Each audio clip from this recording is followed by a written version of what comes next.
Iran America பேச்சுவார்த்தை முடிவுக்கு வந்துருச்சு. 19ஆம் தேதி அதற்கான இம்ப்ளிமெண்டேஷன். இந்த செய்தியை கண்டிப்பாக வியூகத்தில் நீங்கள் பார்த்துருப்பீங்க. பட் இந்த செய்திக்கு பின்னாடி ஏகப்பட்ட சிக்கல் இருக்குது அப்படிங்கிறதையும் அந்த பதிவில் நம்ம பதிவு பண்ணியிருந்தோம். இன்றைக்கி அதற்கான ஒரு விதமான தெளிவுகள் அப்படிங்கிறது பிறக்க ஆரம்பித்திருக்கிறது. IAEA அமைப்பு ஈரானுக்குள்ளே போக போகிறாங்க. ஈரானில் இருக்கக்கூடிய நியூக்ளியர் சம்மந்தமான அணு ஆயுதம், என்ரிச்ட் யுரேனியம், இதை பற்றிலாம் நிறைய ரிசர்ச் பண்ணிகிட்டு இருக்காங்கல்ல. அப்போ அதனுடைய அந்த எஞ்சிய பாகங்கள், அவங்கக்கிட்ட இருக்கக்கூடிய என்ரிச்ட் யுரேனியத்தை திரும்ப எடுக்கிறது, இதெல்லாம் அவங்க பேச்சுவார்த்தையில் இருக்கும் தானே. ஏன்னா இர்ரிவர்சபிளாக இருக்கணும், அதே மாதிரி வெரிஃபைபிளாக இருக்கணும். இது இரண்டுமே இருந்தால் மட்டும்தான் நாங்கள் ஈரானுடைய ஒட்டுமொத்தமான அசட்ஸை அன்ஃப்ரீஸ் பண்ணுவோம் அப்படின்னு சொல்லி அமெரிக்கா ஒரு கண்டிஷனை கொடுத்துருந்தாங்க.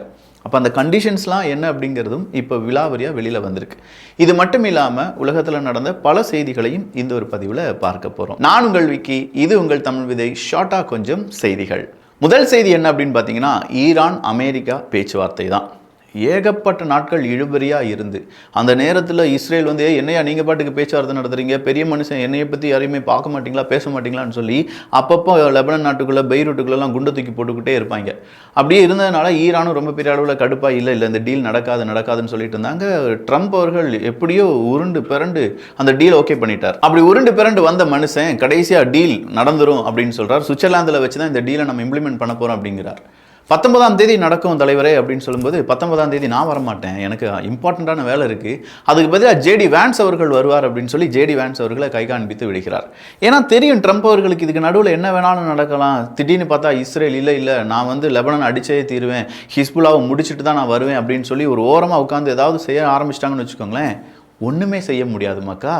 அதனால் ஈரானும் ரொம்ப இதை பதட்டமாக தான் பார்த்துட்டு இருக்காங்க. அதே நேரத்தில் ஈரான்கிட்ட ஒரு நம்பிக்கையும் இருக்குது, இல்லை இஸ்ரேல் இனிமேல் அதிகமாக ஹிஸ்புல்லாவை அடிக்க மாட்டாங்களா இருக்கும் அப்படின்னு சொல்லி. ஏன்னா ஈரான் ரொம்ப பெரிய அளவில் அவங்க நெகோஷியேட் பண்ணி தான் இந்த அளவுக்கு கொண்டு வந்திருக்காங்க. அமெரிக்கா அவசரம் காண்பித்தார்கள், உடனடியாக பீஸ் டீலில் சைன் போடணும் அப்படின்னு சொல்லி. பட் ஈரான் அந்தளவுக்கு அவசரமே காண்பிக்கலை, ரொம்ப மெதுவாக காய் நகர்த்தல் செஞ்சாங்க. அதுதான் ரொம்ப ஆச்சரியமாக இருந்துச்சு. ஸோ ஈரானுடைய அந்த பதட்டம் இல்லாத தன்மைக்கு காரணம் என்ன அப்படிங்கிறத பல நாடுகளும் கேள்வி கேட்டாங்க. ஏன்னா அமெரிக்கா அடிக்கிறாங்கன்னு சொல்கிறாங்க, இப்போ அடிச்சிடும் நாளைக்கு அடிச்சிடும்னு சொல்லி ட்ரம்ப் அவர்கள் சொல்லிக்கிட்டே இருப்பார். மார்க்கெட் அதுக்கு தகுந்த மாதிரி மேலே கீழே இறங்கிக்கிட்டே இருக்கும். இஸ்ரேல் நாங்களும் சேர்ந்து அடிப்போம் அப்படின்னு சொல்லுவாங்க. இதெல்லாம் தாண்டி நாங்கள் இப்படி தான், எங்களுடைய கண்டிஷன்ஸ் இதுதான் அப்படிங்கிறதுல ரொம்ப ஸ்ட்ராங்காக இருந்தாங்க. கடைசியாக ஈரான் அதுக்கு ஒத்துக்கொண்டார்கள் அப்படின்னு சொல்லும் போதே என்னெல்லாமோ டிஸ்கஷன் நடந்திருக்கும். சரி, ஜேடி வான்ஸ் அவர்கள் வந்து இங்கே கையெழுத்து போட போகிறார் அப்படின்னு சொல்லும்போது அமெரிக்க அதிபர் தேவையில்லையான்னு கேட்டால் இல்லை. ஏன்னா அங்கேயும் வந்து ஈரானுடைய பாராளுமன்றத்தினுடைய ஸ்பீக்கர் தான் வந்து கையெழுத்து போடுவாங்க, அப்படி இல்லைன்னா வெளியுறவு அமைச்சராக இருக்கும் அப்படின்னு சொல்லப்படுகிறது. இதுக்கு நடுவில் இப்போ ஹிஸ்புல்லாவை நாங்கள் அடிக்க போகிறோம்னு சொல்லி இஸ்ரேல் கிளம்பியிருக்காங்க. இன்றைக்கி தான் கிளம்பியிருக்காங்க. கிளம்புனதோடு மட்டும் இல்லாமல் அது வந்து அமெரிக்கா எப்படி எங்கள் பவுண்டரியை தீர்மானிக்கிறது, பென்குரியன் அவர் கேட்டிருக்காரு, அமெரிக்கா எப்படிங்க எங்கள் பவுண்டரியை தீர்மானிக்கிறது, நாங்கள் தான் எங்களுக்கான முடிவுகளை எடுக்க வேண்டும். எங்கள் முடிவுகள் அப்படின்னு சொல்லும்போது நாங்கள் நோ சொன்னால் நோ, எஸ் சொன்னால் எஸ், எங்கள் நாட்டுக்கு என்ன தேவையோ அதை தான் நாங்கள் செய்வோம் அப்படின்னு சொல்லி ட்ரம்ப் அவர்களையே பகைக்க ஆரம்பித்திருக்கிறது இஸ்ரேல். சார் அதெல்லாம் அப்படியே இருக்கட்டும், கலிஃபோர்னியாவில் B-52 பாம்பர் ரக விமானம் கீழே விழுந்துருச்சாமேன்னு கேட்டால் எஸ், விழுந்து நொறுங்கிருச்சு. அதில் 8 பேர் உயிரிழந்து விட்டார்கள் என்பது குறிப்பிடத்தக்கது. அசாமில் இதே மாதிரி நம்முடைய விமானம் ஒன்று, நம்முடைய இராணுவ விமானம் ஒன்று விபத்துக்குள்ளானது, அதுலேயும் நிறைய பேர் இறந்துட்டாங்க. அப்போ இதை அமெரிக்க ஊடகங்கள் என்ன இந்தியா இவ்வளோ அசால்ட்டாக இருக்காங்க அப்படின்னு சொல்லிலாம் சில ஊடகங்கள் சொல்லியிருந்தாங்க. இப்போ பார்த்தா அமெரிக்காவினுடைய B-52 பாம்பர் ரக விமானம் கீழே விழுந்து நொறுங்கியிருக்கு அப்படின்னு சொல்லும்போது அசால்ட் அப்படிங்கிறது கிடையாது, டெக்னிக்கல் கிளிச் அப்படிங்கிறது இப்போது எல்லா விமானங்களிலும் ஏற்பட்டு வருகிறது. அதை சரி பண்ணுறதுக்கு ஒவ்வொரு நிறுவனங்களும் ஒவ்வொரு நாடும் என்ன செய்து கொண்டிருக்கிறார்கள் அப்படிங்கிறது தான் அடுத்த விபத்தை தடுக்கக்கூடிய ஒரு விஷயமா இருக்கும். இன்னொரு நாட்டை குறை சொல்லிக்கிட்டு இன்னொரு நாட்டை கேலி கிண்டல் பண்ணிட்டு நம்ம நாட்டில் இது நடக்கவே நடக்காது அப்படின்னு சொல்லிட்டு இந்த அமெரிக்கா இப்போ B-52 இழந்து நிற்கிறது என்பது ரொம்ப கசப்பான உண்மைதான். அடுத்ததா இந்தோனேஷியாவில் ஏற்பட்ட நிலநடுக்கம் ரிக்டர் அளவுகோல 6.7 பதிவு செய்யப்பட்டிருந்தது. இதனால் ஏகப்பட்ட பில்டிங் டேமேஜ் ஆயிடுச்சு அப்படின்னு சொல்கிறாங்க. நிறைய கவர்மெண்ட் பில்டிங் இதனால் டேமேஜ் ஆயிருக்கு அப்படின்னு சொல்கிறாங்க. இந்தோனேஷியாவில் இருக்கக்கூடிய பலுவில் தான் இந்த எர்த்குவேக் அப்படிங்கிறது அனுபவப்பட்டது என்றும், அதுவும் குறிப்பாக பூமியிலிருந்து 10 கிலோமீட்டர் ஆழத்தில் தான் இந்த நிலநடுக்கம் ஏற்பட்டதாகவும் சொல்லப்படுகிறது. இதனுடைய ஆஃப்டர் எஃபெக்ட்ஸ் என்ன அப்படிங்கிறத இந்தோனேஷியா அரசாங்கம் இன்னும் கூடிய சீக்கிரம் சொல்லுவாங்க. உயிரிழப்புகள் இருக்கா இல்லையா அப்படிங்கிறதுக்கான உறுதிப்படும் தகவல் வெளியாகவில்லை என்பதும் குறிப்பிடத்தக்கது. பொதுவாக இந்த ரிங் ஆஃப் ஃபயர் அப்படிங்கிற ரீஜனில் இதே மாதிரியான நிலநடுக்கம் வந்து கொண்டிருக்கிறது. பிலிப்பைன்ஸ், இந்தோனேஷியா அப்படிலாம் சொல்லலாம். இது இன்னுமே பரவலாக நிறைய இடத்துல வரும். ஏன்னா இப்போ தானே அது ஸ்டார்ட் ஆகிருக்கு இந்த நிலநடுக்கம் அப்படிங்கிறதுலாம். அடிக்கடி இந்த செய்திகளை நம்ம கேட்க வேண்டியதாக இருக்கும். இதை தான் நம்ம தமிழ் பட்சத்தில் பேசியிருந்தோம். பாபா வாங்கா சொன்ன என்ன, பாபா வாங்க அப்படிங்கிறது கிளிக் பைட் தான், நான் இல்லைன்னு சொல்லலை. அவங்க சொன்ன மாதிரி இது வந்து இயற்கை பேரழிவுகள் வர ஸ்டார்ட் பண்ணிருச்சா அப்படிங்கிற மாதிரி ஒரு வீடியோ பேசியிருப்பேன். அதை பார்க்காத டிபி ட்ரூப்ஸ் தயவு செஞ்சு பார்த்துருங்க. சீனாவினுடைய ஜி ஜின்பிங் அவர்கள் அடுத்த இந்த பக்கமாக இருக்கக்கூடிய மியான்மர். இப்போ மியான்மரினுடைய தலைவர் சீனாவுக்கு பயணத்தை மேற்கொள்கிறார். அந்த 15ஆம் தேதி நடந்துச்சு இந்த பயணம். இந்த பயணத்தின் போது ஏகப்பட்ட விஷயங்கள் டிஸ்கஸ் செய்யப்பட்டதாக சொல்லப்பட்டது. பட் சீனா என்ன அர்ஜ் பண்ணுறாங்க அப்படின்னா, இல்லை நீங்கள் வந்து மக்களிடம் நம்பிக்கை அப்படிங்கிறது அதிகரிக்க பாருங்கள். ஏன்னா இப்போ நடக்கிறது வந்து ராணுவ ஆட்சி. இந்த ராணுவ ஆட்சிக்கு எதிராக கிளர்ச்சியாளர்கள் அப்படிங்கிறது ஒன்றுபட ஆரம்பிச்சிட்டாங்க. இப்படியே போயிட்டு இருந்துச்சுன்னா ராணுவ ஆட்சிக்கு எதிராக பெரிய ஒரு புரட்சி வரும். அந்த புரட்சியை மியான்மரால் தாங்க முடியாது அப்படின்னு சொல்லி சீனா ஐடியா கொடுத்துருக்காங்க. சரி, சீனா இப்படி ஐடியா கொடுக்கறதுக்கான காரணம் என்ன சார்? மியான்மரில் ஏகப்பட்ட இன்வெஸ்ட்மெண்ட்ஸை சீனா தான் செஞ்சு வச்சுட்டு இருக்காங்க. மியான்மரில் ராணுவ ஆட்சி நடக்குதுன்னு சொன்னோம். அந்த ராணுவத்துக்குலாம் காசு யார் கொடுப்பா?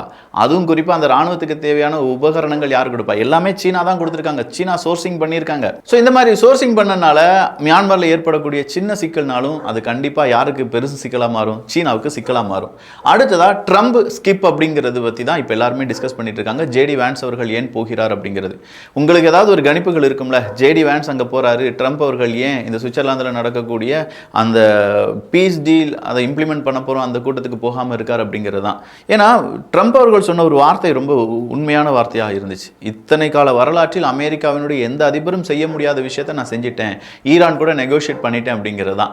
ஸோ இத்தனை கால வரலாற்றில் இப்படி ஒன்று நம்ம நடக்கவே இல்லை அப்படின்னா அதை போய் முன்னாடி நின்று செய்ய வேண்டியது ஒரு அதிபர் தானே. அவர் ஏன் பின்னாடி நிற்கிறாரு? ஜேடி வான்ஸ் அவர்களை ஏன் முன்னாடி தள்ளுறாரு அப்படிங்கிறது ஒரு புரியாத புதிராக இருக்கிறது. Iran to allow IAEA inspector back for uranium disposal, Vance confirm அப்படின்னு சொல்லியிருக்காங்க. எஸ், வந்துட்டாங்க. அவங்க வந்து கரெக்டாக அந்த கிளைமேக்ஸ்க்கு வந்துட்டாங்க. யுரேனியம் டிஸ்போசல் அப்படின்னு சொல்லும்போது அங்கே இருக்கக்கூடிய அணு ஆயுதத்துக்கான ரிசர்ச், அதுக்கான அடுத்த கட்ட நடவடிக்கையில் ஈரானால் ஈடுபட முடியாது அப்படிங்கிறது தான் இப்போ அமெரிக்கா சொல்லிட்டு வந்துட்டு இருக்காங்க. ஏன்னா அதுதான் எங்களுடைய டீலில் இருக்குது அப்படின்னு சொல்லி அமெரிக்கா சொல்கிறாங்க. பட் ஈரான் இல்லையே, ஐஏஏ அமைப்புடன் நாங்கள் வந்து சின்னதாக டீல் பண்ணியிருக்கோம், அந்த பீஸ் டீல் கூட சின்ன ஒரு க்ளோஸ் இருக்குது, ஆனால் அதில் யுரேனியம் டிஸ்போசல் அப்படிங்கிறதுலாம் இல்லை அப்படின்னு சொல்லி ஈரான் மறுத்தாலும் ஜேடி வான்ஸ் அவர்கள் அதெல்லாம் இருக்குப்பா, யார் மறுத்தாலும் நாங்கள் எடுத்துருவோம், என்ரிச்டு யுரேனியத்தை ஈரான்ட்டு வந்து நாங்கள் எடுத்துருவோம், ஈரானால இனிமேல் அணு ஆயுதங்களை தயாரிக்க முடியாது அப்படின்னு சொல்கிற ஒற்றை காலில் நின்றுட்டு இருக்காங்க. ஸோ இது ஒரு கான்ஃப்ளிக்ட் ஸ்டேஜாக இருந்தாலுமே இப்போது ஈரான் மிகப்பெரிய அளவில் அடி வாங்கியிருக்காங்க. பல நாடுகளும் ஈரானுக்கு எதிராக பொருளாதார தடையெல்லாம் ஈடுபட்டு இருக்காங்க. ஸோ ஈரானை பொறுத்த வரைக்கும் அவங்க கொஞ்சம் ஸ்டேபிள் ஆகி அங்கே இருக்கக்கூடிய அரசியலும் அங்கே இருக்கக்கூடிய மக்களும் வேலைவாய்ப்புகளும் கொஞ்சம் ஸ்டேபிளான பிறகு அணு ஆயுதத்தை தயாரித்தோம் என்றால் ஒரு பெரிய நாட்டால் எதிர்ப்பு வந்தாலுமே நம்ம நாட்டால் தாங்கிக் கொள்ள முடியும். ஆனால் இப்போ ஆல்ரெடி நம்ம கொஞ்சம் அடிபட்டு தான் இருக்கோம், மறுபடியும் அடிப்பட்டால் என்ன ஆகும் அப்படிங்கிற ஒரு கேள்வியுடன் இருப்பதனால் ஈரான் இதற்கு சம்மதித்திருக்கிறார்களா அப்படிங்கிறத பொறுத்திருந்து பார்க்கலாம். நான் சொன்ன மாதிரி பென் குவியர் அட்டாக் ட்ரம்ப் அவர்கள் அப்படின்னு சொன்னாங்களா, not bound by US agreement அப்படின்னு சொல்லி. அமெரிக்காவினுடைய அக்ரிமெண்ட் எங்களுக்கு சாத்தியமானது கிடையாது, நாங்கள் அதுக்கு கட்டுப்பட்டு நிற்க மாட்டோம் அப்படின்னு சொல்றத பென் குவியர் அவர்கள் சொல்லியிருக்கிறார். இதனால அமெரிக்கா இஸ்ரேலுடைய நட்பு பாதிக்குமா அப்படிங்கிற ஒரு கேள்வி உதயமாகி இருக்கிறது. பங்களாதேஷை பொறுத்த வரைக்கும் பங்களாதேஷ்ல இன்னைக்கு இந்தியாவுக்கு எதிரான ஒரு ப்ரொடெஸ்ட், சில நபர்கள் அதில் ஈடுபட்டாங்க அப்படின்னு சொல்லப்படுகிறது. காரணம் என்ன அப்படின்னு பார்த்தா, டெல்லி ஏர்போர்ட்ல பங்களாதேஷனுடைய பிரைம் மினிஸ்டருடைய அட்வைசர் கொஞ்சம் கொஸ்டின்ஸ் கேட்கப்பட்டது அவருக்கு எதிராக.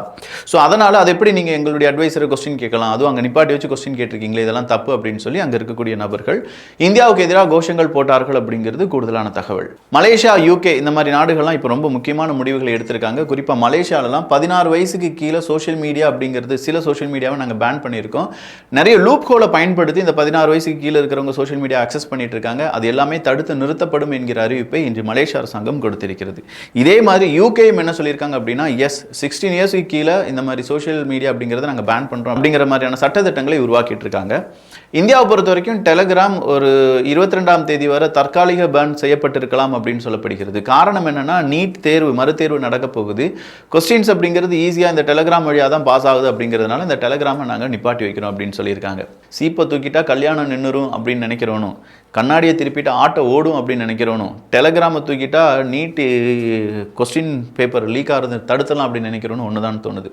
ஏன்னா உங்ககிட்ட எங்கேயோ ஒரு இடத்துல லீக்கேஜ் இருக்குது, அந்த லீக்கேஜை சரி பண்ணாமல் ஒரு டெக்னாலஜி மேலே, இப்போ டெலகிராம் இல்லைனா வேறு ஏதாவது மெசேஜ் அப்ளிகேஷன்ஸ் இல்லாட்டி வேறு ஏதாவது அப்ளிகேஷன் யூஸ் பண்ணிட்டாங்கன்னா பார்க்கலாம் அரசாங்கம் என்ன முடிவு எடுக்கிறது, அது சரியாக நடக்குது அப்படிங்கிறதெல்லாம் பொறுத்திருந்து பார்க்கலாம். ஸோ இந்த ஒரு பதிவை பற்றி உங்களுடைய கருத்துக்கள் இங்கே வரவேற்கப்படுகின்றன. எல்லோரும் தமிழ் விதையில் இணைந்திருங்கள், நல்லதை பகிர்ந்து நல்ல சமுதாயத்தை உருவாக்குவோம். நன்றி, வணக்கம்.